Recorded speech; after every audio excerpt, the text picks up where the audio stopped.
The battle group heading into Lyran space is led by Earthborn ships by their own request.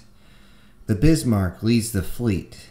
However, the Tsunami will be on the opposite ends, as ships can only still come in to the zenith and nadir points of a star. It is good to bring in your biggest guns first to try and clear the way and get out of the way of your other ships.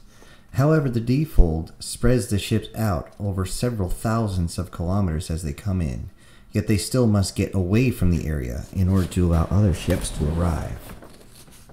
As they begin to defold, they try to get in formation. Unfortunately, when they do defold into Lyran space, they end up almost on top of the enemy fleet's position. They're so close that even the Tsunami's short-range weapons can be brought to bear against the enemy ships.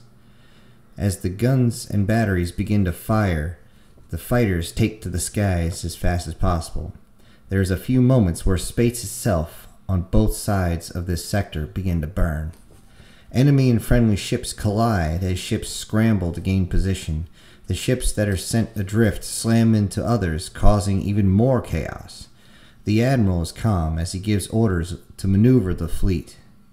With the autoguns running hot, they begin to push through the enemy lines, and the Bismarck's main turrets swing left, right, center, and up, down, even though there's no such thing as up in space. The turrets, since placed on all four sides, dorsal, ventral, starboard, and port, have complete and total coverage and are able to pierce an enemy ship with a single shot. All Sin can do, unfortunately, is sit in his cockpit and wait. Space combat is not something he's best at. He has to sit and listen to the radio as the fight rages on around the ship, and the ship lurching to the side every time it takes a hit. It is an insane 10 minutes as ships are torn apart and fighters dance across the space, and eventually the fleet begins to punch through just as the reinforcements begin to arrive. Though the ships end up leaving a trail and destruction in their wake, making the jump tenuous at best. Once the final ship is taken care of, the salvage crews are sent out to take the wounded and salvage what they can from the disabled ships. It will take several hours to complete this, so the mech pilots and crews for the ground invasion are forced to get out of their machines and help out, though they have no issue with this, as they know how difficult it is for space combat. It will take another 22 hours to make to the planet's atmosphere, even once they are finished collecting all the survivors. Soon, everyone has to prepare as best they can for the inevitable battle. This is the last stand of the Lyran government on their homeworld. Though the government itself may stand, the homeworld must fall. There is no doubt in anyone's mind that they will be waiting for them during the invasion. As they near the planet, there is almost no talking, except what is necessary. Sin performs final checks on the buttons of his direwolf again and again. Once inside, sitting alone, all he has is his thoughts. Sin opens up communications with the Admiral just to double check. The Admiral responds, "Yes, sir, is there something wrong?" I was just thinking that if things go wrong, I'll tell them, sir," the Admiral says. "Thank you, Admiral. Sir." When the Admiral puts the mic down, the ensign next to him asks, "Is there something wrong with the commanding general, sir?" The Admiral responds, "No, he's just making sure everything is ready." The ships finally reach the planet around lunar orbit, and the Tsunami's main gun, along with the Bismarck, take out the defense satellites that are in their way without much problem. The Tsunami's main guns can reach farther than anything the Lyrans have, which I'm sure infuriated all of them. Unfortunately, it breaks up through the atmosphere. There is no way to clear a landing area without sending fighters down with their dropships. Once close enough, all the fighters and dropships release from their carriers at the same time and begin their approach. Sin can feel the weightlessness as it comes to the release. Then comes the pull of the planet's gravity well as they begin to enter the atmosphere. Sin leaves the communication channels open and listens to the battle begin around him, first from the fighters on the edge of the atmosphere, then the fighters inside along with the land-based weapons firing at them. Sin never hears the order, but landing boosters are automatically attached to the sides of his mech. Looking around to each mech is getting set up the same way. All mech pilots know what this means. If mechs and elementals have to hot drop, that means the landing area is far too hot for any landing, and will most likely lose its crew and its ship if it tries to land. Once they're close enough, the elementals are dropped first. They have jump jets and are attached to a chute. They can take a far greater fall than any mech can. The doors open and the elementals begin to fall out. Sin watches them disappear out the door, then it's his turn. The mech is moved into position as the floor opens up. He simply says, "I really hate this." The clamps release, and Sin is given a shock hard enough that he coughs up blood again. After a few seconds of free fall, the jets kick in, and the shock of the jets pushing back against his spine are almost as bad. There is less than a minute before Sin makes landfall. With a loud thump, he lands, and the jets remove themselves. And that is one long minute to wait, though. If he looks, he can see other ships dropping their soldiers and accelerating away, desperately trying to get out of the range of enemy fire. Sin can see a group of elementals dropping less than a kilometer away. Their chutes deploy at about 350 meters. This slows them down, but it also makes them a nice, juicy target for the enemy. Sin sees one of them take a direct hit and burn into the ground. When Sin hits the ground and his boosters detach, he sees the first fighting position almost directly in front of him. Without hesitation, he targets and fires, turning the crew into a smoldering hole. Sin begins to move and coordinate the friendly movements in his area. Though they do not go unopposed, it takes a few hours and the landing area is clear. The fighters still tangling for control of the skies due to the fact that the Lyrans have an extremely high amount of them. An introduction of dropship quickly does clear the sky of enemy. The dropships are heavily armed and can take out a squadron of fighters rather quickly. With the dropships down to the planet and the base of operations secured, they refit and begin to march on the Lyran capital. The fight takes a week to reach the edge of the city, even though a straight walk would take less than 4 hours. This is due to the fact that, again, the Lyrans can bring unbelievable amounts of hardware to bear. Unlike their predecessors, this city is a major metropolis. It makes Dallas look like a small town, and Sin meets with the War Council to decide how to hit the city. The Jade Falcon Khan says, "Why don't we just charge in and take the city the way the clans take everything else?" Kitana looks, "We could just level the rest of the city. You've already taken down half the royal palace from here." Teresa chimes in, "If we do that, might as well nuke the entire planet while we're at it." The clan wolf leader says, "Don't get ahead of yourself, but I do think we should be doing more than just waiting and see what the Lyrans do next." The Ghost Bear Khan chimes in as well. "They do not have the capacity to stop us anyway. I volunteered to lead the assault." Sin says, "You will do nothing until we figure out how to take this city as efficiently as possible." The Wolf Khan chimes in, "We will take casualties any way we go." Sin replies, "You've been at the top too long to ever think of acceptable casualties. There aren't any."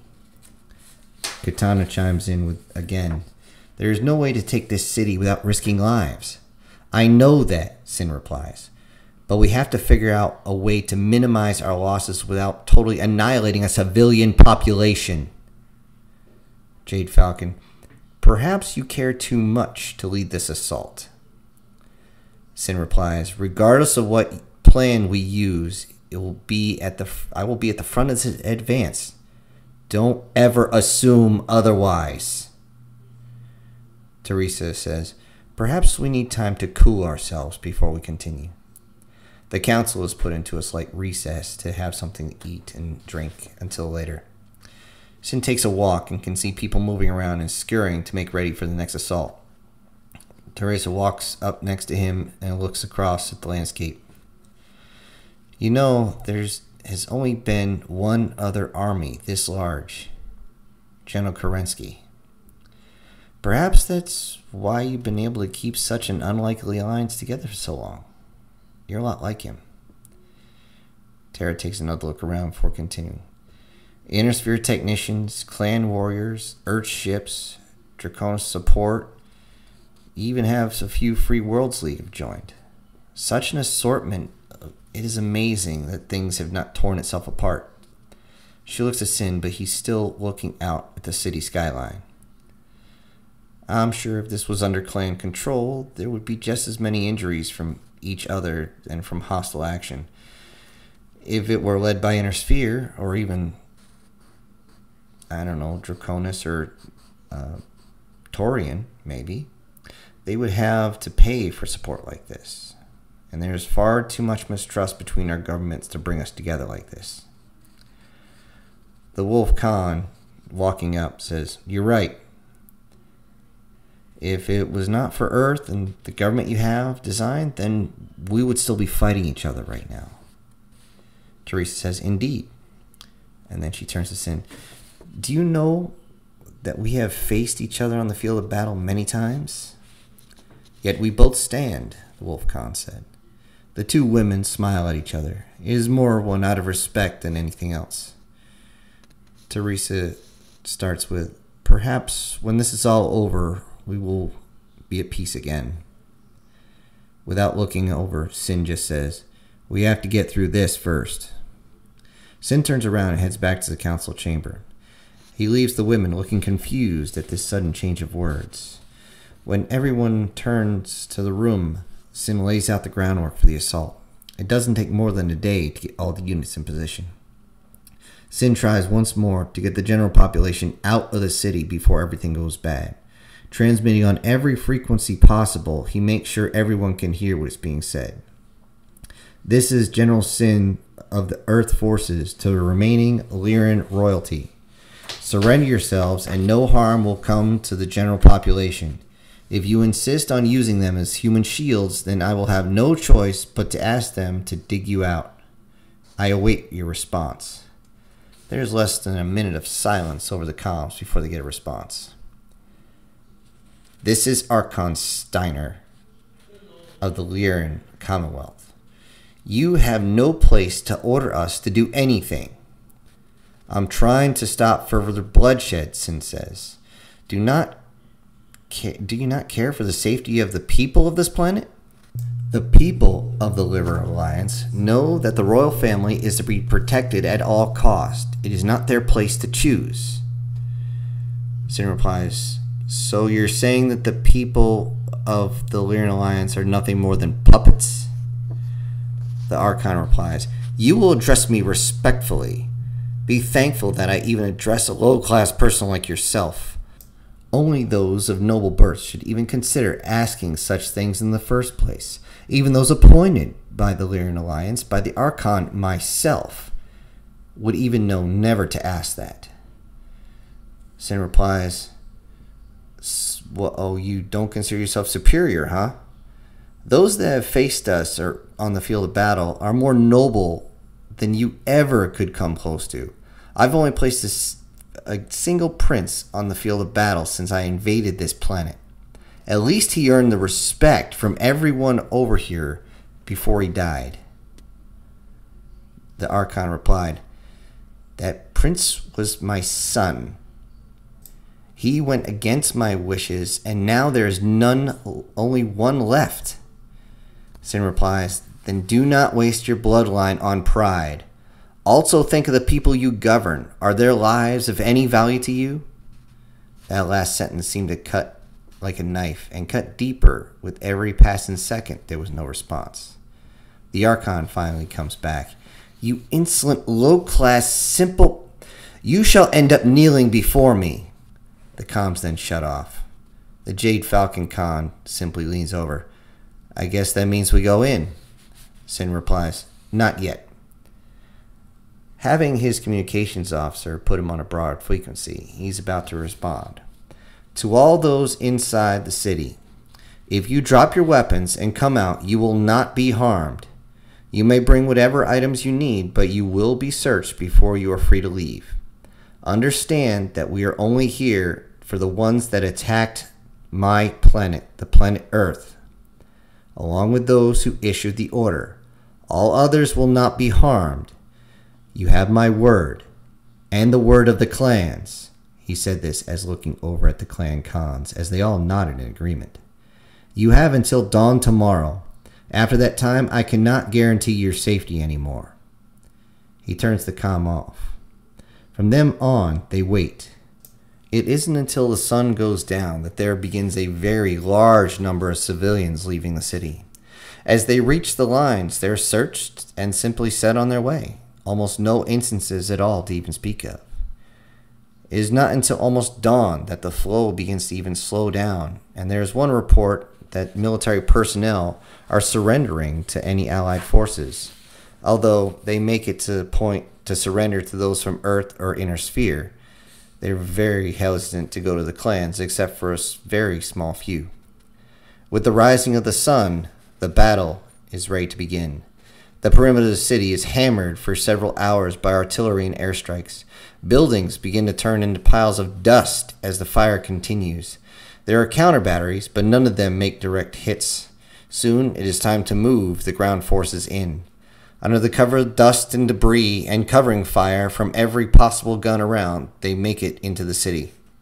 The fighting inside the city is intense, enough that almost bog down the advance. The mechs, even though those mech pilots never want to enter a city like this, are roaming the city streets, giving support to the soldiers going from building to building. The city is pretty much taken in one day. As the sun goes down, the fighting continues. Mechs and vehicles make rounds to rearm and reload as they go back and continue the push. While doing so, they bring the injured out and reinforcements in. Sin stays at the front. Even once his missile pods are dry, his machine guns have gone black.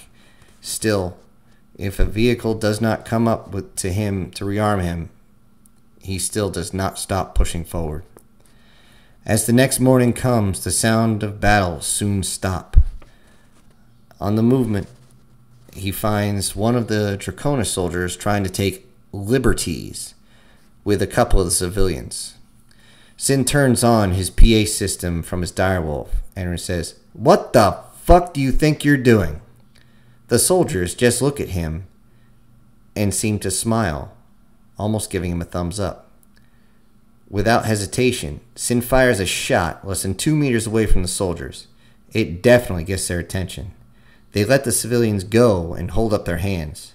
The Draconis commander, who saw the whole thing, strides in on a medium mech and takes control of the soldiers.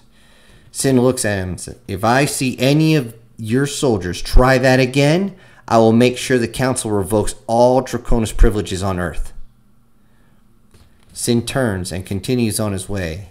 What he doesn't see is the commander disciplining his soldiers with a pair of 50 caliber machine guns. Eventually, they make their way to the palace in the center of the city.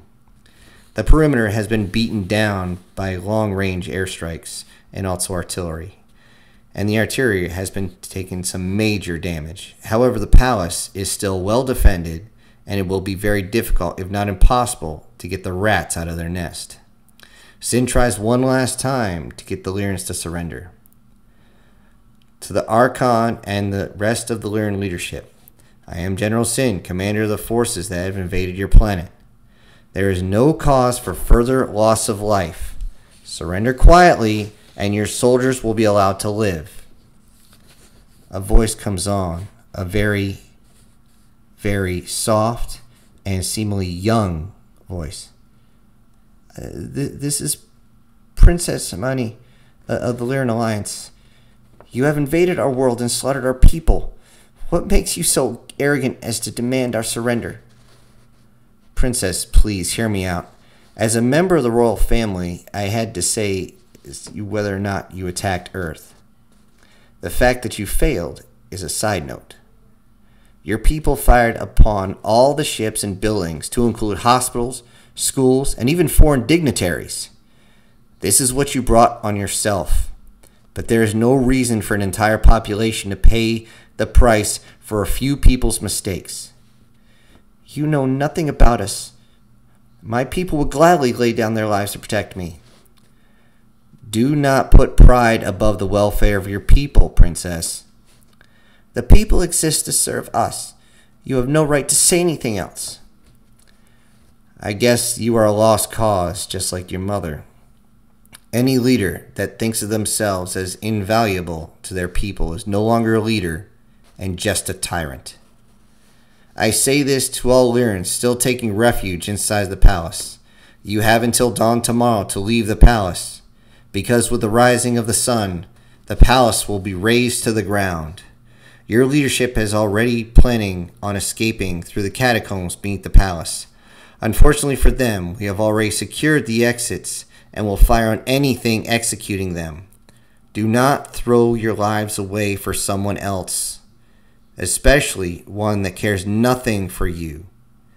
This is your time to choose. Now choose carefully. During the night, the lights are kept on in the palace as people trickle out. The lights are to keep any snipers from taking out the refugees, although one tries and gets evaporated by a few energy weapons for his efforts. As dawn approaches, only a few more people make a run for the lines. As the first glimmer of sun hits the highest point of the palace, artillery begins to beat the hell out of the palace. Even a few of the old MLRS are tracked on it and fired. The palace begins the day at about 2 kilometers square. The well-chiseled minarets and moldings are given no special treatment as hell rained down upon it.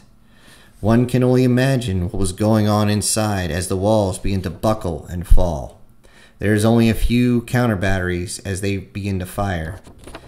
At noon, at least, the last effort to get the royal family out began. Dozens of suborbital pods are launched towards the outskirts of the city. Those actually made it through, the fire quickly captured. It is a total victory, but no cheers or celebration. This was not a battle. This was a fucking slaughter. By the next morning, the palace is a simple parking lot. The order to hold fire is given. This time, there is no recovery effort. One of Sin's subordinates is heard over the radio as he looks across the smoking ruins of the Lyrans. I guess we win, Sin says. Yeah, I guess so.